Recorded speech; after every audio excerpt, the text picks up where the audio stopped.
0 ships got through. Not one.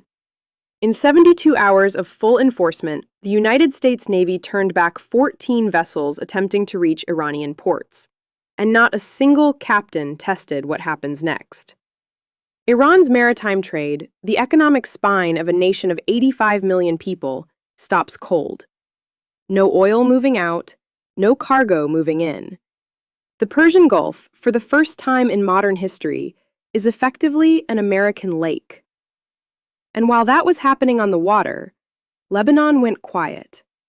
A 10-day ceasefire, announced hours ago, silences the northern front Iran spent weeks building through Hezbollah.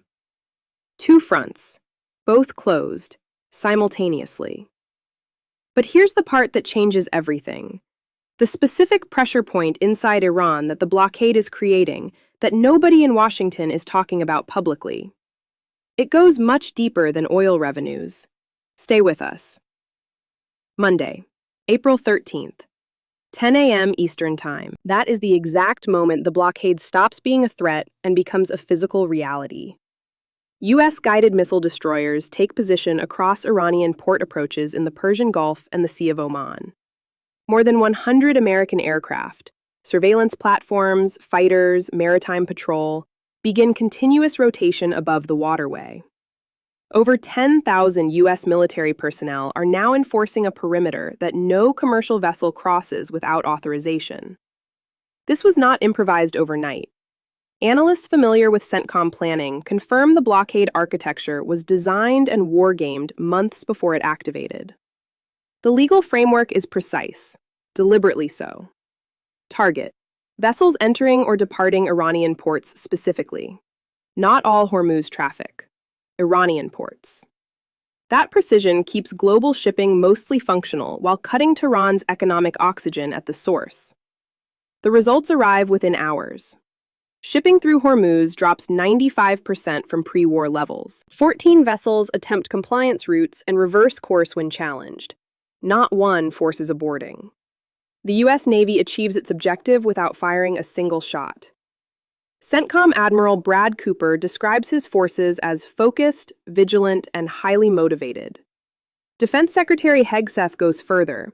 The military is locked and loaded, he says, ready to transition from blockade enforcement to what he specifically calls major combat operations if Iran does not comply. That language is a message, delivered through a press conference addressed directly to Tehran. But what the blockade is doing inside Iran, beneath the shipping data, beneath the IRGC press statements, is something the official briefings are not capturing. And it connects to a vulnerability in Iran's position that goes back further than this war. A U.S. guided missile destroyer is not a Coast Guard cutter. Each one displaces nearly 10,000 tons, carries over 300 sailors, operates the Aegis combat system, capable of simultaneously tracking more than 100 airborne, surface, and subsurface threats and engaging multiple targets at once. These ships carry Tomahawk cruise missiles with ranges exceeding 1,600 kilometers. They are designed to project American hard power across entire ocean regions, not patrol a single strait. And right now, more than a dozen of them hold position around Iran's coastline in coordinated enforcement formation. The mechanics of the blockade are deliberate and visible. Any vessel approaching an Iranian port receives a radio challenge from U.S. forces. The challenge is not a negotiation. Reverse course, or face escalating response including forced boarding.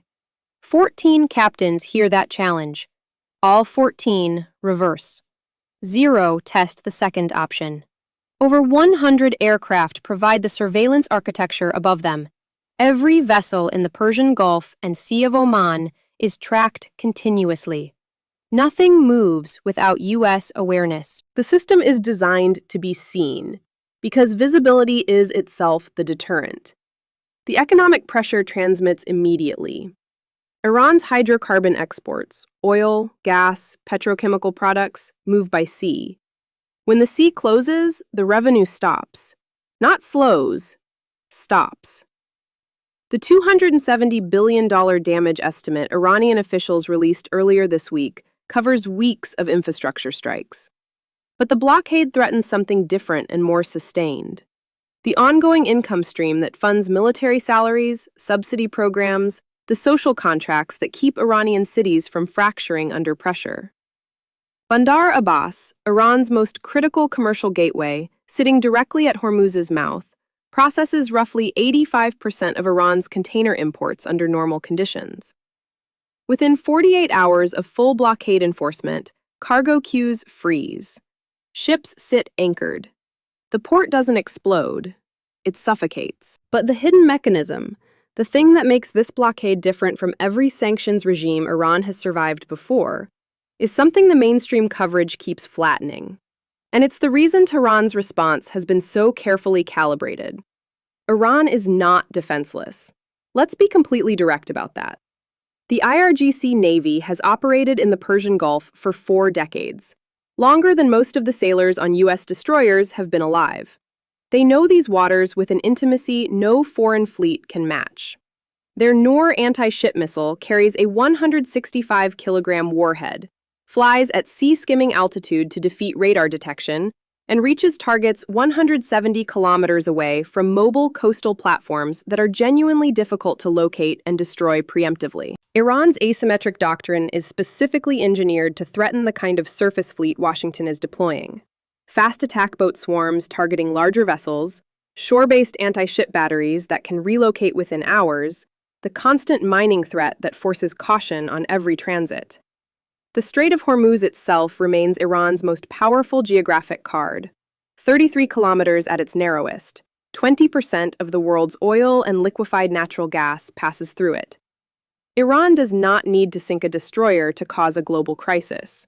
It needs only to credibly threaten the waterway, and insurance rates spike, shipping companies reroute, energy markets convulse.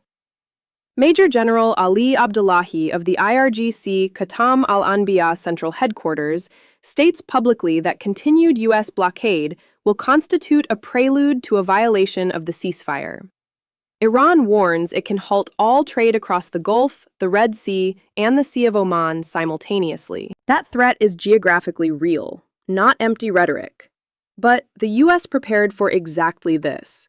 The mine clearance mission beginning April 11th, deploying USS Frank E. Peterson and USS Michael Murphy through Hormuz, is not defensive housekeeping. It is proactive lane clearing.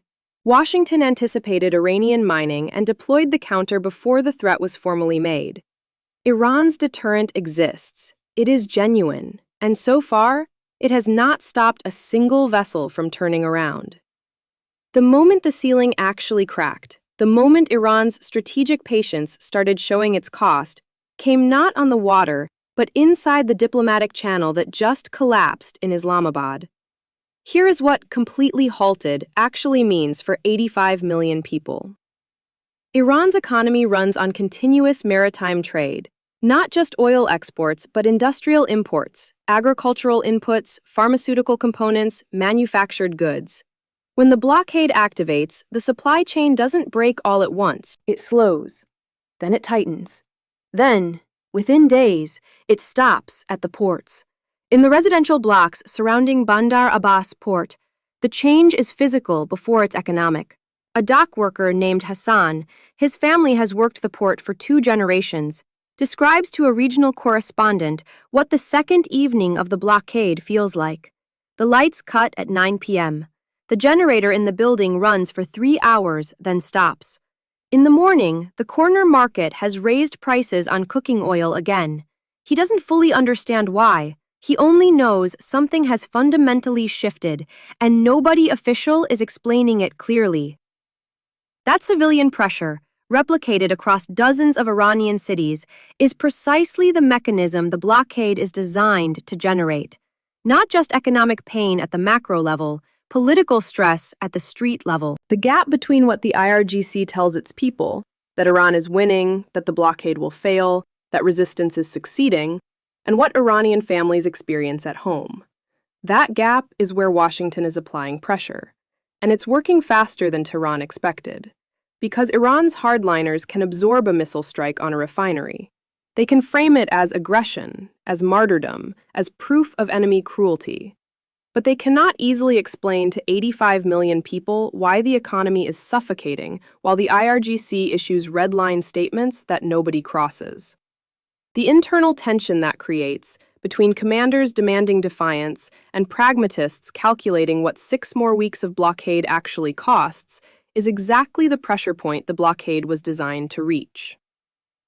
Now, the part the blockade coverage keeps missing entirely. Iran's cargo doesn't move exclusively under Iranian flags. It never has. Years of sanctions built Tehran's logistics networks a specific skill: beneficial ownership concealment. Iranian-linked cargo travels through vessels registered in Malta, Panama, the Marshall Islands, flags of convenience that legally obscure who owns the oil beneath the hull, who profits from the trade, who is actually moving the goods. The blockade, as legally defined, targets vessels entering or departing Iranian ports, not vessels by ownership, not vessels by registry, Iranian ports specifically. That creates a gap. And Iranian maritime logistics operators, who have been navigating sanctions architecture for 15 consecutive years, know exactly where the gap is. The sanctioned tanker Rich Starry, registered outside Iran, attempts Hormuz transit. Independent shipping trackers show other Iran-linked vessels crossing the strait itself, not reaching Iranian ports directly, but routing cargo through alternative chains that partially circumvent the blockade's legal scope. Let that sit for a moment. Because what it means is this: the blockade is extraordinarily effective. 95% reduction in Hormuz shipping, 14 vessels turned back, 0 port breaches. But it is not hermetic. It is not an airtight seal. Sources familiar with IRGC economic doctrine confirm Iran's logistics networks were running rerouting contingencies before the blockade formally activated. The strategy is not to break through U.S. naval enforcement. It is to survive around it, partially, minimally, enough to maintain essential economic function, while the diplomatic track in Islamabad has time to produce something. That is the specific calculation Tehran is running right now. Not defiance for its own sake, endurance as leverage. Hold the position long enough for a second round of talks. Hold until the ceasefire clock, expiring April 22nd, generates pressure on Washington to offer terms Tehran can accept. The question is whether Iran can hold that long, and whether what came out of Islamabad gives them any reason to believe they can. Every tanker captain operating near the Persian Gulf makes the same calculation this week. Do I risk a U.S. radio challenge? Do I absorb the cost of rerouting through alternative lanes? Do I anchor in international waters and wait for the diplomatic situation to clarify? The answer, for the overwhelming majority, is wait. Shipping through Hormuz drops 95%. That single number travels in real time to energy trading floors in London and Singapore, to refinery procurement managers in South Korea, Japan, and India, who built entire supply chain assumptions around Persian Gulf access being uninterrupted. Oil prices sit in volatile suspension, not crashing, not spiking, hovering in the range where markets cannot price the risk because they cannot read the timeline. The S&P 500 hits record highs as investors bet on diplomatic resolution. But institutional traders are watching Islamabad with the same attention they're watching Hormuz. Both stories converge on the same question. Does Iran accept a deal before April 22nd? Or does the ceasefire expire and this becomes something different entirely? China condemns the blockade publicly as reckless and urges restoration of strait navigation. Beijing's position matters not because China is preparing military intervention, it isn't, but because Chinese demand was one of the pressure relief valves keeping Iranian oil revenues alive through previous sanctions regimes. If the blockade squeezes that channel further, Tehran's options narrow in ways that IRGC press conferences cannot compensate for. Pakistan's army chief lands in Tehran today, trying to bridge a nuclear gap that neither side has publicly closed, Washington insisting on a 20-year suspension of Iranian enrichment activity, Tehran offering 3 to 5 years. That gap is not a rounding error. It is the entire strategic question of this war dressed up as a technical disagreement. And then, hours ago, Lebanon goes quiet. A 10-day ceasefire announced at 5 p.m. Eastern. The northern front Iran managed through Hezbollah, the sustained rocket pressure that cost Israel real operational stress for weeks, paused. By agreement, under U.S. diplomatic management, two fronts closed simultaneously, the blockade squeezing from the sea, Lebanon silent in the north, Iran negotiating in Islamabad with a hand that gets weaker every day the blockade holds. What that means for the people who have been living under this war, the ones the strategic analysis always places in the background, is the part this coverage owes them. There is something that disappears when we talk about destroyers and shipping percentages and ceasefire clocks. Behind every vessel turned around this week, behind every frozen cargo queue at Bandar Abbas, behind every CENTCOM press briefing measuring success in ships reversed, there are real people absorbing consequences they did not choose and cannot escape. There are families in southern Lebanon who heard the ceasefire announced today and felt something cautious move through them. Not hope exactly. Hope has been announced here before and expired before. But the possibility of one night without the sound of aircraft overhead. In the Dahieh suburbs south of Beirut, in the apartment blocks that absorbed months of pressure, people sit with that possibility carefully. They don't trust it yet. They've learned not to trust it yet. But they sit with it. And there is Gaza, still there, still burning, in ways that Hormuz coverage systematically displaces from the front page, but cannot displace from the consciousness of the hundreds of millions watching this conflict from Jakarta, from Karachi, from Lagos, from Bogota. People for whom Palestine is not a geopolitical variable, but a wound that has been open for decades and keeps being described as healing while it keeps bleeding. The hospitals functioning at partial capacity because supply chains are disrupted. The schools that operate in buildings that are also shelters because there is nowhere else. The civilian infrastructure that keeps appearing in strike assessments labeled as incidental by the same institutions that also claim surgical precision. History that buries its civilian dead under military language eventually gets excavated. The accounting always comes. The only negotiable element is the timeline. A people do not need an army to matter. They need witnesses. And the world watching this, from Indonesia to Poland, from Vietnam to Brazil, is witnessing, counting, remembering. Because they understand, in ways that official briefings do not capture, that enough is not a slogan. Enough is a measurement. And the measurement keeps climbing. 3 things we do not know. We do not know whether Hezbollah has genuinely accepted the Lebanon ceasefire or is using a tactical pause to reposition. The IRGC has not confirmed the terms. Hezbollah's military command has not confirmed the terms. And Israeli operations in southern Lebanon continued within hours of the announcement. We do not know what Iran actually conceded, or refused to concede, in Islamabad. The gap between 20 years and 3 to 5 years on nuclear suspension is not a detail to be worked out later. It is the central question of this entire war, and it has no public answer. We do not know what happens on April 22nd if the ceasefire expires without a second round of talks producing something real. What we know.